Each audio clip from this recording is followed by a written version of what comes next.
Hi, welcome to this new tutorial. I was experimenting with this idea of using sprites or frame-by-frame animation on particles. So I decided to share it with all of you.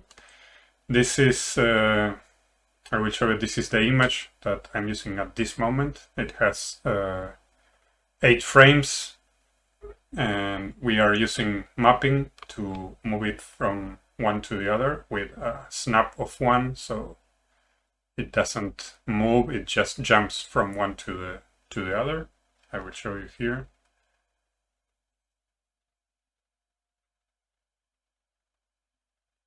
And we will be using that to get animations like this one, where you can use any kind of sprite to generate this animation on the particles. There will be 3 different parts. The first one, we will see how we can make this alteration on the mapping, so we can kind of animate this frame by frame. Once we understand that, we will make a particle system that faces the camera, and so we can use these particle animations on each of the particles, and how we can tie that to the life of the particles, so we can animate them depending on the age of the particle. Since the particle node doesn't work on Eevee, I found a way to animate this based on the distance of the particle to the emitter. So we kind of have a particle age there, and we can use that as the thing that will drive the animation. Okay, so let's start by the first part. It's how we can make these animations. Okay, I will use a regular plane here just to explain. New material. The file I will be using here, it's you can download it in the video description, so you can follow along if you want to do that. I will use an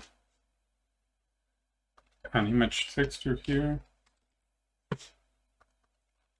We will load this image. Okay, and I will use UV here. And this is what we have so far. What we can do here is vector math, and we will use a combine, so we can have different inputs for the different axes there. And I will use 2 value nodes to set how many frames I have on the X value and on the Y value. So this will be renamed my X, and this will be my Y. On X we have 8, and on Y we have 1. Okay. We will divide this by X and Y. So we are on the first frame there. Then what we can do is to add, we have to set how much it needs to move.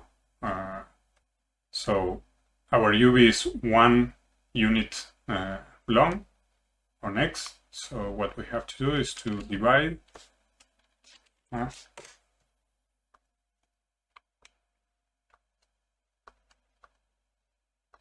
divide 1 by 8. This is the size of 1 frame, and we will add that. We have to combine again.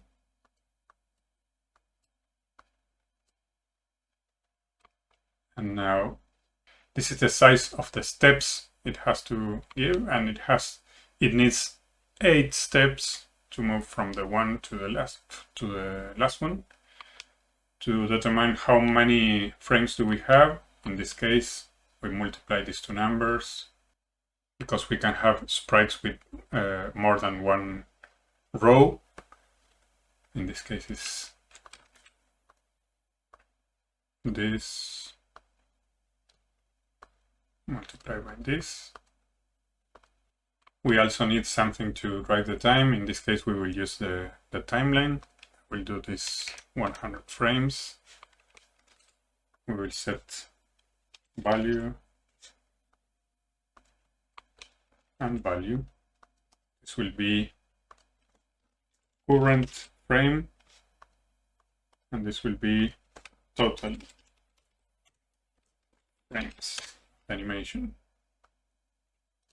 We can take this, copy as new driver, total frames, paste driver.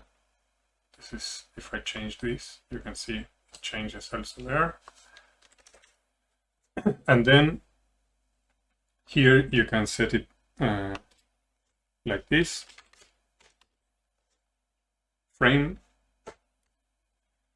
and then math, and we will divide like this. So we have a number that goes from 0 to 1 when it reaches the maximum possible number here.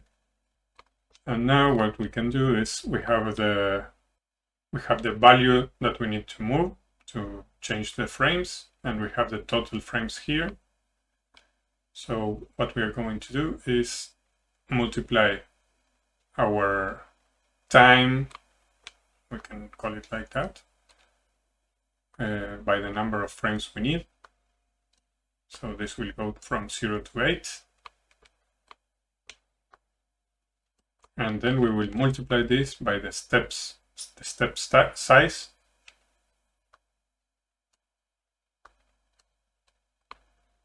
And we will use snap here.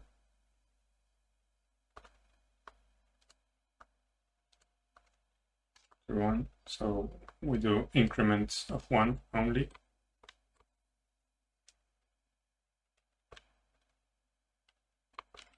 As you can see, if there we go to 1, 2, 3, 4, 5, and until 8. That's the number we multiply this by. Instead of 1 to 8, this is what we get from this output. We will multiply it by the size we need to move on X to get the other frame. So we will be changing. If we now plug this, it will be more obvious when we do this. We plug this to X. We will be adding this value, and we plug this. Now we have our animation there. Mix shader, you can add a transparent here, and an emission.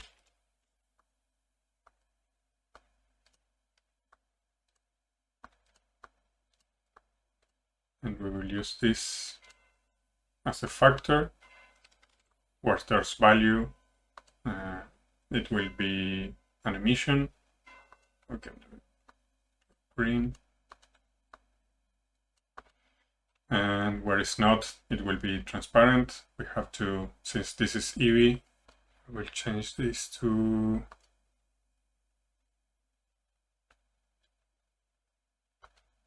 alpha blend. And then we can see this is our animation. If you make it shorter here, it will be faster.